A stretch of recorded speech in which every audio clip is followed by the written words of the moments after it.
In the plains, they're used to the warm and wet tropics. But in high altitudes, warfare is about survival, wearing heavy padded fatigues, withstanding sub-zero temperatures, marching up steep valleys. Your average Chinese soldier is simply not cut out for this. So what does China do? Who are used to this rugged terrain. And they've settled on Tibet.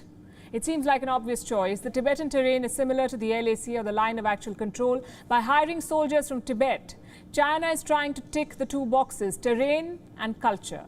Reports say 2 batches of 100 soldiers each. The first one has completed training with the Chinese army. They have been deployed across the Chumbi Valley in Tibet. Now, why is this important? Let me pull up the map. The point marked in red here is the Chumbi Valley. To the east is Bhutan. To the west, the Indian state of Sikkim. The Chumbi Valley is shaped like a dagger. And this dagger is pointing right at India's Siliguri corridor, what is often called the chicken's neck. So Chumbi Valley is a strategic choke point. And that's where the first batch of troops trained by China is. The second batch is still being trained. They are at the PLA's facility in Fari. It's important to note that these fighters are not Chinese soldiers. They do not wear PLA uniforms, Chinese military uniforms. They do not have ranks or designations. They are a militia. China's plan is to exploit their guile and local awareness.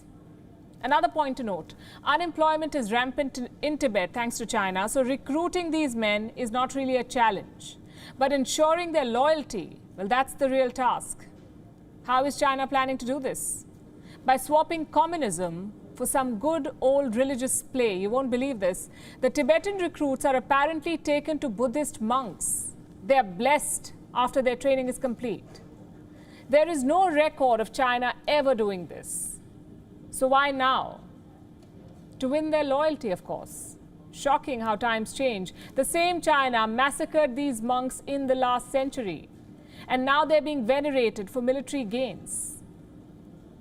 The perks of having ambitions and not principles. Massive military drill in Tibet. The PLA called it record-breaking. The drill focused on 3 tasks. 1 is training with cutting-edge technology, 2 combat exercises, and 3 high-altitude training. The drills were organized at a height of more than 3,700 meters. Snipers, field repair and rescue teams were all part of it. The PLA's aviation unit also got involved. They deployed attack helicopters while the ground forces trained.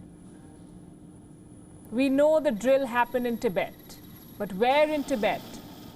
Well, China won't say. What should India make of these moves then? There are 2 ways of looking at it. 1, the PLA is not exactly invincible. Their high altitude capacities are woeful. And it was exposed during the clashes in Galwan.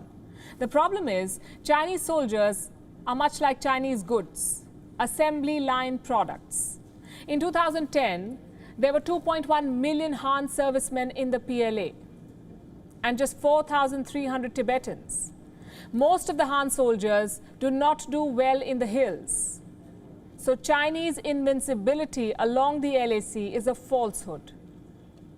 Does this mean advantage India? Well, not yet. As we just told you, China is fast closing this gap.